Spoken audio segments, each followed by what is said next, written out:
Hello everyone and welcome to another episode of Inside the Den. Today we're going to take a look at Neverwinter, a free-to-play action MMORPG from Perfect World Entertainment. Let's get started. Now, I did do a first impression, showed you guys a lot of the features of the game, showed you guys the character creation, all of that stuff. So this time I'm not going to do that. I'm going to go in and I'm going to show you guys a little bit higher level stuff. As you see, my two characters are level 40 and 45. I'm going to show you things like guilds. I'm going to show you things like the Foundry. I'm going to show you things like the professions.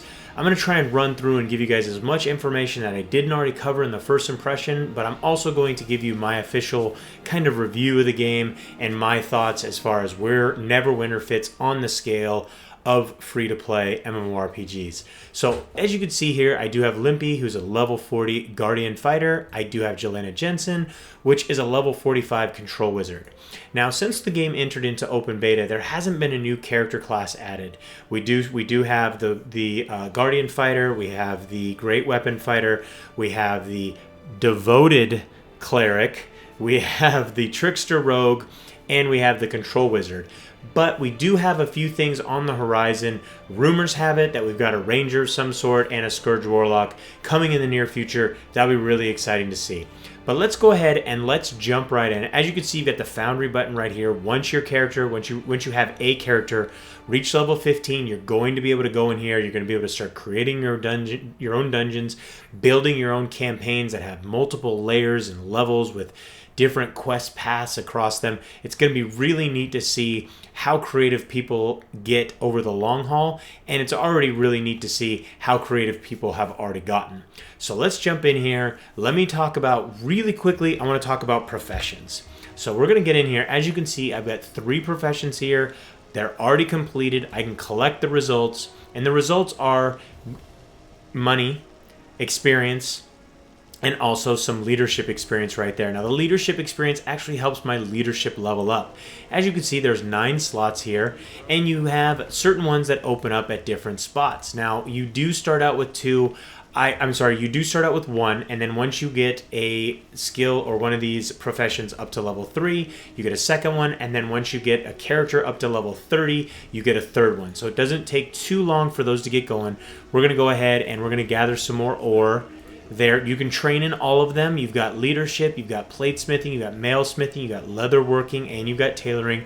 I'm focused on these 3 mainly because those kind of fit my character. So then we've got leadership. You could do different ones of different lengths, 6 hours, 8 hours, 10 minutes, whatever. We're going to do this one. We're going to do a bunch for 10 minutes so you guys can see those getting completed. Then we'll go into mailsmithing here. Nope, we need to go into platesmithing here. And we'll have him also grab some iron ore. So now you can also take, and when you're doing those, you see I've got different assets down here. Now you can get assets that help speed things up much more quickly. You have some of these different items actually require, like this, the basic infantry weapon, or things like this, the steel needle, stuff of that nature. Now we can go ahead and let's look at the guild. We do have a guild right now. We have 205 total players in the Olympians right here. Giving a big shout out to all my Olympians. Right now we've got 37 online. Let's see how many level 60s we've got online. We've got 1, 2, 3, 4, 5, 6, 7, 8 60s already online right now. These guys are running around and you can see doing epic quests. Now what happens is once you reach level 60, the game enters into a whole new realm and arena where you're actually going to be able to go back and do the dungeons of the game on an epic level. And on an epic level, they're much more difficult. They have a gear score requirement, which we can go take a look at right here. You can see I've got a gear score of 3,300. At level 60, you want to be in the 8,000s. So you can see the gear score is going to progress much more quickly and stuff like that. So level 60, do you think you give this character promotion to Yeti as well? Sure, Strong. I'll get to that in a minute. So you can see you've got your typical green, blue items, stuff of that nature. You know what? We'll just jump into in here real quick. Let's go find Strong real quick, and we will upgrade him. We'll promote him real quick up to Yeti. I named all of mine that fit den names. So we have Yetis, Lemmings, bears, cubs, dragons, pandas, and stuff of that nature. So we're kind of having some fun with it in there as well. Now, let's go ahead and take a look at the Foundry. Now, once you come in here, you've got a lot of different options, and you also want to pay attention to these upcoming events as well. So at 630, you've got professions, and what will happen is if you find profession nodes that you can actually loot from, you're going to get even bigger bonuses from those. And then these skirmishes, if you do skirmishes from 7 to 8 for that hour, you're going to get bonus rough astral diamonds. And if you do arena PvP, you get bonus glory during this time. Dungeon delves, you get a chance at extra gear. And then if you do foundry items right here, you're going to get bonus XP for doing that. So it's really advantageous to pay attention to which events are coming up. Make sure you're doing those. Also make sure you're doing them in conjunction with your dailies here. So you want to pick up those dailies. You could pick them up right there and very easily jump right into those quests. Now, we can queue up for a skirmish, we can queue up for a dungeon, we can queue up for just a regular quest and earn experience, but we're going to show you guys a Foundry quest really quick. So let's jump into one. I'm going to jump into one of the ones that one of my stream guys on my stream had made, this Duck of Doom Ogre Bowling. I highly recommend this quest, even though it won't go towards your actual daily. It's really quick, it's really nice and easy to be able to earn a lot of experience rather quickly, and we can show off our combat in there as well. Let me make sure that there's nothing else I want to cover, but we are in the map, and as you can see, I've got different areas that the game wants me to go to, and these new areas will be added anytime we get a Foundry quest. They're all over the map. Now, some of these Foundry quests, they have multiple tiers, like I mentioned, so there's a lot going on there. Now, as far as the game is concerned, like I mentioned before, graphically, you can see the game is really nice. You can also see, and you'll see right now, combat is super smooth. I've got my healing pet. Let's take a look at the pets or the companions here real quick. As you can see, you can give these different gems to them, and that will actually give them bonuses. They can also level up, and you see right now I've just got this pet is one of the starting pets, so they can only go up to level 15 anyways, so she's pretty much stuck where she is. Now we do have our feats, and you can see right here I am actually progressing through the tactician feats, and you can see all the different feats that I have assigned. They do different things like increase the effectiveness of strength, increase the maximum hit points, all that different stuff, and they change the power structure. And the power structure is now set up to where you can get points every single time you level up, and then you can assign these points into these different areas and pick which skills you want to focus on. And then depending upon how many different points you put into these different skills, you can see they'll do different things. So let's get started. Let's get going. Let's go ahead and invoke. You want to make sure you're invoking every hour. Not only does it give you a bonus, but it also gives you rough astral diamonds and experience points. Now let's talk about the rough astral diamonds really quick. We can go in here. You see here, I can refine those 500 I just got. I now have 109 astral diamonds. Now, some people may say, well, this game is pay to win. Well, it's not. It has no pay to win because you can earn anything that you can get for Zen. You can buy Zen with the astral diamonds. Therefore, anything a player can get by purchasing it with the Zen, you can also get by taking and buying Zen with astral diamonds. So it makes all the difference in the world when you can purchase those things with the game's earned currency.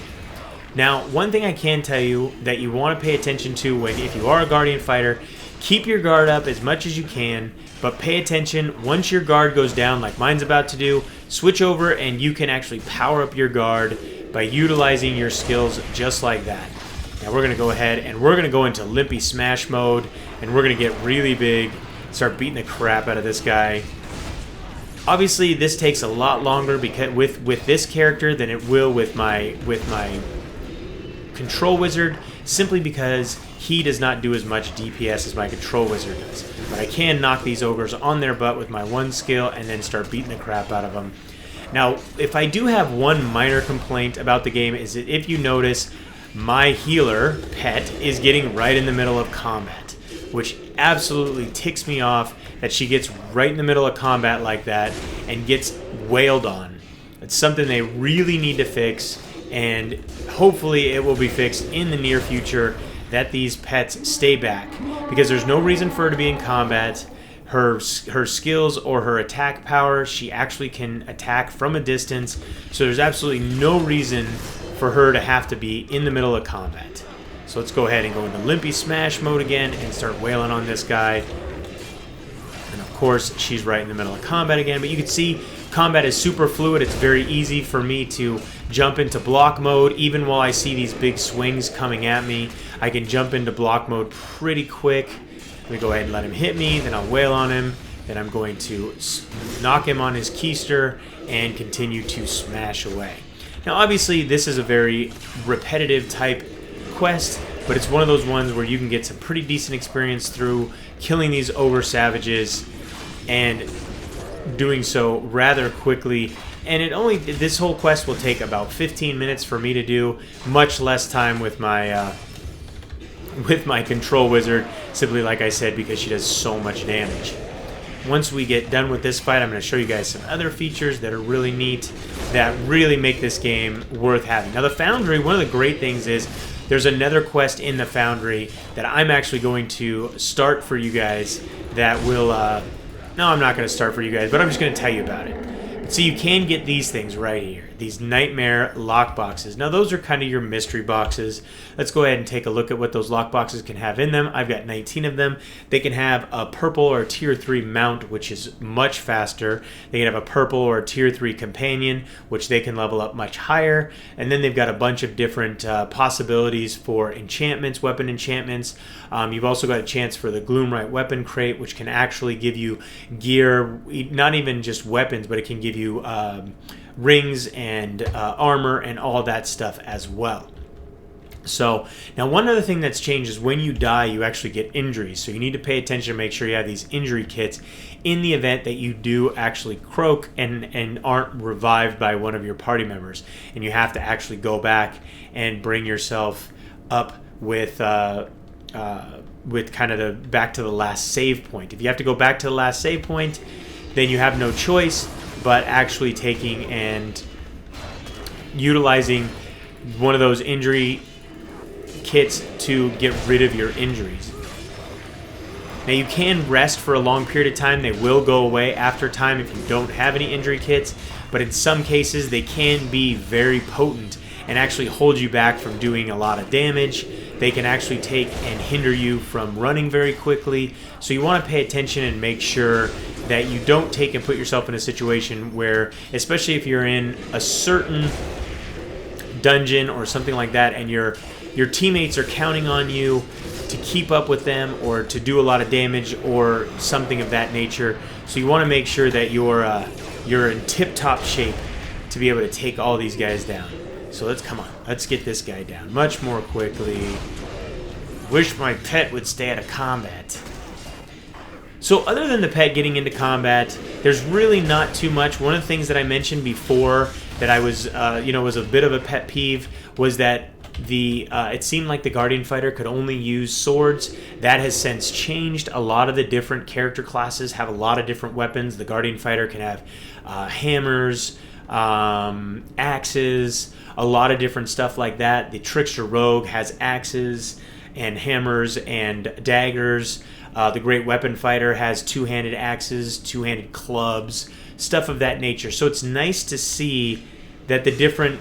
I didn't mean to hit that. I had my fingers off on my keyboard. So it's nice to see a lot of that stuff coming into play and you not having to utilize just a sword. So it changes up a lot. And when you get into the higher levels, you're going to see a lot more from even the purple weapons as well. Also, now, when you come in here, it's very easy to queue up for PvP. You just come in here, hit Q, join. You could jump right into a PvP domination. The PvP domination is a lot of fun. I've played a lot of it. You get a good amount of glory. You can also level up just playing PvP. You'll get experience for playing PvP. You get glory. You can also get the arcane diamonds and stuff like that as well. I'm sorry, not the arcane diamonds. The astral diamonds. Wrong game. Anyways, you can get the astral diamonds from leveling up or participating in PvP during the periods of time when there is the daily event. So you want to pay attention to those. Like I said, you really want to pay attention to when those daily events are happening because there's a lot going on. But the big thing that I have to say, you guys really want to pay attention to and you're really going to enjoy the Foundry quest. The Foundry quest, there's some amazing content that's been put together in there. There's some guys that have taken and spent a lot of time putting Foundry quests together. that are really, really in depth. They've got a lot of layers, a lot of levels to them. They put a lot of effort into the role-playing factor, and it really kind of makes a lot of sense, and it's really fun to jump into those Foundry quests. Run them with a group, run them by yourself. Whichever you want to do, you can do both. That's one of the great things about the Foundry, and seeing the creative nature of other players is really a bonus. And you get a lot of gear, you can get a lot of potions, you can get a lot of different stuff from the Foundry quests as well. So it really is advantageous for you guys to run these Foundry quests. As you see, I'm getting gear, I'm getting potions, I'm getting experience, I'm getting a lot of stuff. I'm almost to level 41 right now, just cruising through here. But I want to take a second and really just give you guys my overall take on Neverwinter. And honestly, I've played a lot of games. You guys have seen over 250 reviews.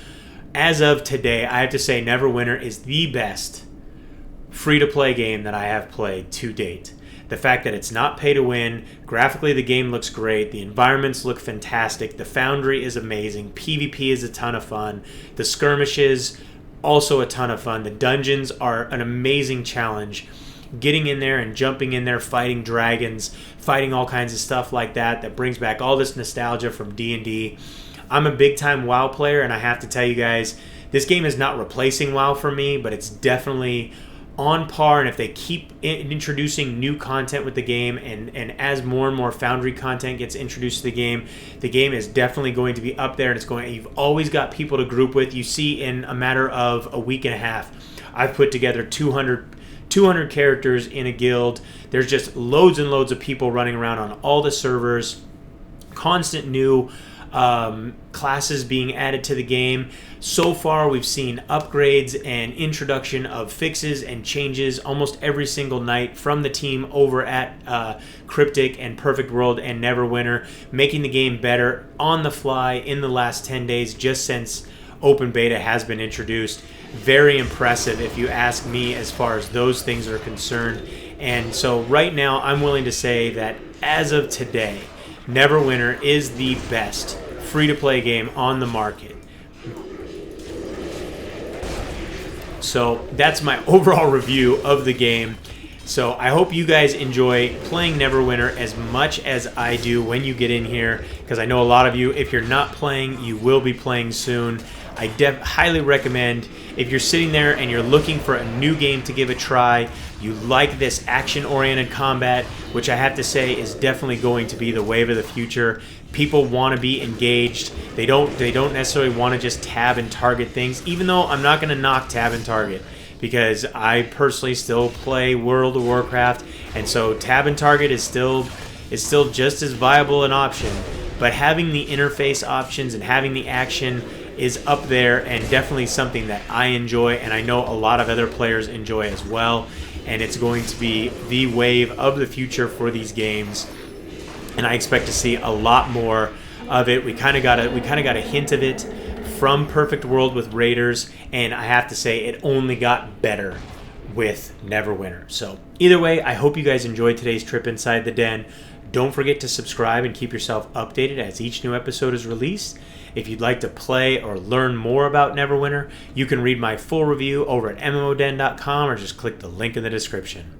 Till next time, pathetic balls, and thanks for watching.